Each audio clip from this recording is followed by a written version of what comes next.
Αυτή είναι η γη μας. Αυτή είναι η Χαλκιδική μας. Αυτό είναι το χωριό μου, η Μεγάλη Παναγία. Και αυτό είναι το χωριό μου, το Παλαιοχώρι. Και αυτό επίσης είναι το χωριό μου, η Ιερισσός, το Γομάτι, το Νεοχώρι και η Στρατονίκη.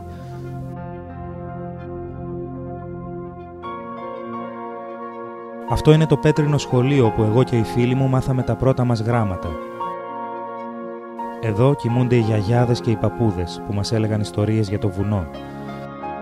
Σε αυτό το πανέμορφο βουνό, τον Κάκαβο, στην τοποθεσία σκουριές που πήραν την ονομασία τους από τις οξυδώσεις των μετάλλων που υπάρχουν στα πλούσια πετρώματα της περιοχής, μπορεί κανείς εύκολα να ανακαλύψει τον κρυμμένο παράδεισο που προσφέρει ζωή, οξυγόνο και κρυστάλλινο καθαρό νερό στα ζώα και στους ανθρώπους της περιοχής.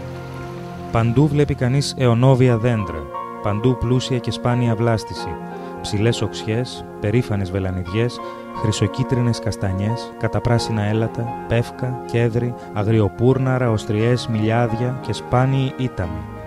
Όλα προστατευόμενα λόγω της σπανιότητας και της μεγάλης ποικιλομορφίας τους. Το χωριό μου βρίσκεται ανάμεσα σε δύο σπουδαία βουνά της Χαλκιδικής, τον Άθωνα που έχει κηρυχθεί μνημείο παγκόσμιας κληρονομιάς από την UNESCO και το Χολομόντα που προστατεύεται από το περιβαλλοντικό πρόγραμμα Natura 2000. Για μένα όμως, πιο σπουδαίο και σημαντικό απ' όλα είναι το καταπράσινο βουνό που αγκαλιάζει το χωριό μου και λέγεται Κάκαβος. Η ζωή μες στο βουνό είναι γοητευτική. Φθινοπορεινά μονοπάτια στρωμένα με φύλλα, χαράδρες, ρέματα και ριάκια δίνουν καταφύγιο στα ζώα που κατοικούν εκεί. Μικρές νηφίτσες, ζαρκάδια, αγριόγατοι, ασβοί, λύκοι, σκατζόχυροι, τσακάλια, σκίουροι και χελώνες είναι λίγα από τα πολλά ζώα που μπορεί κανείς να συναντήσει. Σε αυτό τον παράδεισο γεννιούνται, ζουν και αναπαράγονται αηδόνια, κούκκι, κουκουβάγες, χουχουριστές, τσίχλες, καρδερίνες, τσαλαπετινοί, μπεκάτσες, πέρδικες, περήφανοι αετοί, φασιανοί, γεράκια και βραχοκυρκίνεζα. Ο Κάκαβος είναι επίσης ένας πολύτιμος ταμιευτήρας νερού, μια πραγματική σωτηρία για τις περιόδους ανομβρίας που ταλαιπωρούν τη Χαλκιδική. Όπως προχωρώ, ανακαλύπτω πως μία αλεπού με κοιτάει. Φεύγει όμως τρομαγμένη γιατί ακούει τα βήματά μου. Στέκομαι για λίγο και ακούω τους δασεργάτες που εργάζονται για την υλοτόμηση, καθαρίζοντας το δάσος και εξασφαλίζοντας ωφέλιμη ξυλία. Σε ορισμένα τμήματα του δάσους επιτρέπεται και το κυνήγι. Όλα αυτά, σκέφτομαι, είναι η πολύτιμη κληρονομιά που μας άφησαν οι παππούδες και οι γιαγιάδες μας.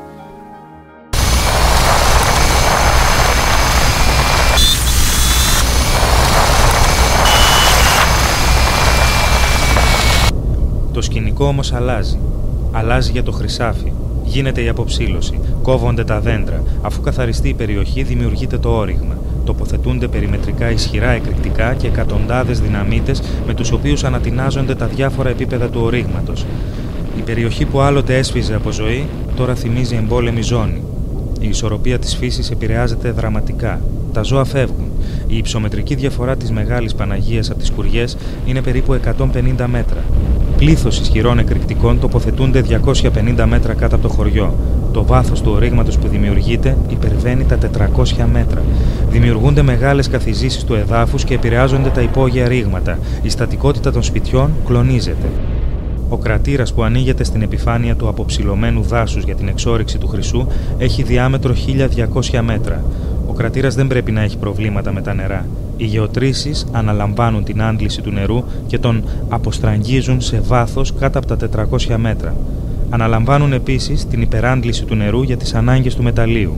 Ο υδροφόρος ορίζοντας χάνει τα αποθέματά του. Ο τεράστιος κρατήρας με 1200 μέτρα διάμετρο και 400 μέτρα και πλέον βάθος διαμορφώνεται σε μια τεράστια λίμνη με κειμενόμενη στάθμη. Περιέχει όξινο τοξικό νερό και θηϊκό οξύ που εξατμίζεται. Τα πετρώματα στις Σκουριές είναι θιούχα. Το θιάφι και ο χαλκός αιωρούνται σε μεγάλες ποσότητες με τη μορφή σωματιδίων στην ατμόσφαιρα από τις εκρήξεις, τις φορτοκυφορτώσεις και τη μεταφορά υλικών. Ο αέρας μεταφέρει παντού το λεπτόκοκο υλικό των τελμάτων και των στήρων κατά τους άνυδρους μήνες.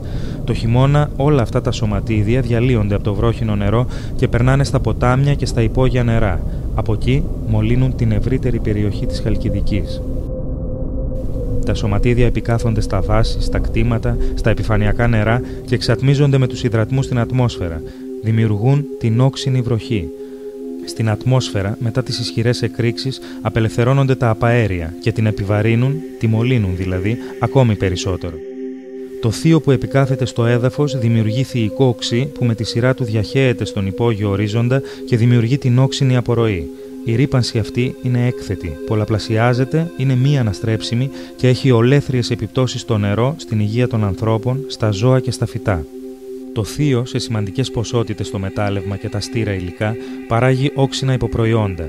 Η αλκαλοποίησή τους απαιτεί τη χρησιμοποίηση εξαιρετικά μεγάλων ποσοτήτων υδρασβεστίου που παράγεται από την ασβεστόπετρα και το νερό. Απαιτούνται δεκάδες εκατομμύρια τόνοι ανθρακικού ασβεστίου που με τη σειρά τους παράγουν εκατοντάδες εκατομμύρια κυβικά μέτρα διοξίδιο του άνθρακα. Αυτό προκαλεί το φαινόμενο του θερμοκηπίου. Παράλληλα από τις εξώθερμες χημικές αντιδράσεις της παραγωγικής διαδικασίας, τα ισχυρά εκρηκτικά και τη θερμότητα από την κατανάλωση τεραστίων ποσοτήτων ηλεκτρικής ενέργειας που απελευθερώνεται, προκαλείται δραματική μεταβολή του μικροκλίματος της περιοχής με αποτέλεσμα τη σημαντική αύξηση της μέσης θερμοκρασίας. Οι άνθρωποι, τα φυτά και τα ζώα υποφέρουν. Μεγάλα εκφορτωτικά μηχανήματα φορτώνουν το μεταλλευτικό υλικό σε ειδικά υπερυψωμένα φορτηγά. Αυτά μεταφέρουν το υλικό στο σπαστήρα. Ο σπαστήρας θρηματίζει το μετάλλευμα σε πρώτη φάση σε χοντρό σπαστό υλικό και σε δεύτερη φάση σε υλικό όμοιο με το χαλίκι 3α. Το υλικό τρίβεται και γίνεται πούδρα. Ρίχνεται μέσα σε ειδικές δεξαμενές εμπλουτισμού και εκεί προστίθενται νερό και διάφορες αντιδραστήριες χημικές ουσίες, ξανθογονικά οξέα και άλλα. Η πιο γνωστή αντιδραστήρια και συμφέρουσα οικονομικά ουσία είναι το κυανούχο νάτριο. Αυτή είναι η ουσία που βοηθάει πιο αποτελεσματικά στην ανάκτηση του χρυσού. Ο χρυσός και ο χαλκός έρχονται στην επιφάνεια με τη μορφή συμπυκνώματος και συλλέγονται.